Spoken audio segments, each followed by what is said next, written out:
खबर है गुलाम मोहिउद्दीन दीवान साहब के हवाले से, जिनको आज एटीसी कोर्ट के अंदर पेश करना था। आज उनकी बेल अप्लाई की गई थी, लेकिन आज जो कुछ हुआ उसने पाकिस्तान के अदालती निज़ाम के ऊपर कई सारे सवाल छोड़े हैं। दीवान साहब को आज किसी अदालत में पेश नहीं किया गया और जज साहब ने खुद ही उनकी जो आज की डेट थी उसको 10 जुलाई तक पोस्टपोन कर दिया। इससे पहले भी जो दीवान साहब हैं उनकी शनाख्त परेड का अमल चलता रहा और कोई 2-3 तरीक़ों में यही कुछ होता रहा। कभी किसी थाने में मुंतकिल किया गया, कभी किसी थाने के अंदर मुंतकिल किया गया, और आज जबकि उनकी बेल अप्लाई की गई थी तो आज उनको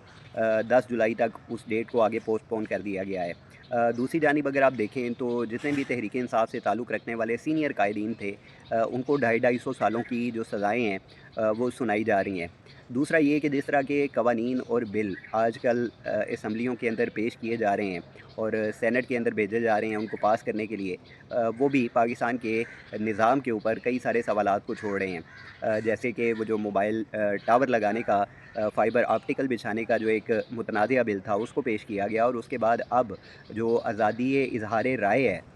उसको मुकम्मल तौर पर ख़त्म करने के लिए एक बिल असम्बली के अंदर पेश किया गया है। और वो बिल पेश होते ही मुतनाज़िया हो चुका है, क्योंकि उसमें जो सोशल मीडिया के प्लेटफॉर्म्स हैं, जितने भी आप न्यूज़ चैनल्स कह लें, उनकी जिस तरह की रिपोर्टिंग है,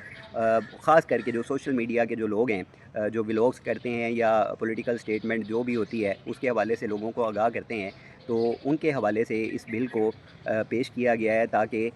ये जो आज़ादी इज़हार राय है इसको किसी तरीके से रोका जाए। और जिस तरह की सज़ाएँ इसके लिए मुतय्यन की गई हैं वो बड़ी ख़तरनाक हैं, क्योंकि ना सिर्फ ये आपके घर को ज़ब्त करेंगे, आपके बैंक अकाउंट जो हैं उनको मंजमद कर लेंगे, आपकी जितनी भी कोई प्रॉपर्टी होगी उसको रोक लिया जाएगा, और मुख्तलिफ़ किस्म की जो सज़ाएँ हैं वो इस बिल के अंदर पेश की जा रही हैं। तो ये सवाल है पाकिस्तान के निज़ाम के ऊपर, गुज़िश्ता जो सालों के अंदर जिस तरह के मामला देखने में सामने आ रहे हैं, और पाकिस्तान के जितने भी सूबे हैं उनके अंदर जिस तरह लाक़ानूनियत बढ़ती चली जा रही है, ये हम सब के लिए इंतहाई अफ़सोसनाक है। और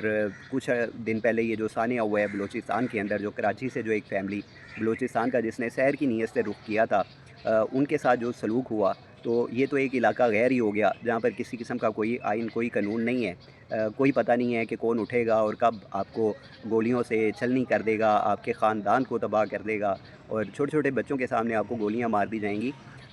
इससे कबल भी इस तरह के कई सारे जो केसेज़ हैं वो सामने आ रहे हैं, ज़्यादतियों के मामलात हैं, छोटी-छोटी बच्चियाँ हैं उनके साथ जिनसी ज़्यादतियों के मामलात सामने आ रहे हैं। तो इंतहाई अफ़सोसनाक अमल है, और बतौर पाकिस्तानी शहरी जब इस तरह की ख़बरें हमारे सामने आती हैं, ये सिर्फ़ वो ख़बरें हैं जो रिपोर्ट होती हैं, और जो ख़बरें रिपोर्ट ही नहीं होती, आप अंदाज़ा करें कि उनकी तादाद कितनी होगी। और ये कितने दुःख की बात है कि पूरी कौम सिर्फ़ तमाशा देखने के लिए मौजूद है। सोशल मीडिया के ऊपर आप देख लें, जब इस तरह का कोई मामला, इस तरह की कोई जुल्म ज़्यादती सामने आती है, तो लोगों का एक जमे गफ़ीर होता है जो सोशल मीडिया के ऊपर अपनी जो सदाएँ हैं वो बुलंद करता है। लेकिन जब इस तरह के मामलात रोज़ाना होते हैं तो पूरी कौम के ऊपर आप समझ लें कि कोई उसका असर नहीं होता। जो एक यकजहती होनी चाहिए इस पूरी कौम के अंदर, वो हमें कहीं नज़र नहीं आती। तो ये उसी का नतीजा है कि इस वक्त जिस तरह की पूरे पाकिस्तान के अंदर एक बदअमनी की सी कैफियत है, और अजीबो-गरीब सूरत हाल है। ना मारने वाले को पता है कि ये मैं इसको क्यों मार रहा हूँ, ना मरने वाले को पता है कि ये मुझे क्यों मार रहा है। तो इंतहाई अफ़सोस का मकाम है। अल्लाह ताला हमारे हाल पर, हमारे पाकिस्तान पर अपना फ़ज़्ल व करम नाज़िल फ़रमाए, और हमें ऐसे हुक्मरान अता फ़रमाए जो हकीकी मानों में इस कौम की खिदमत का जो है वो एक कोशिश कर सकें। जज़ाकल्लाह।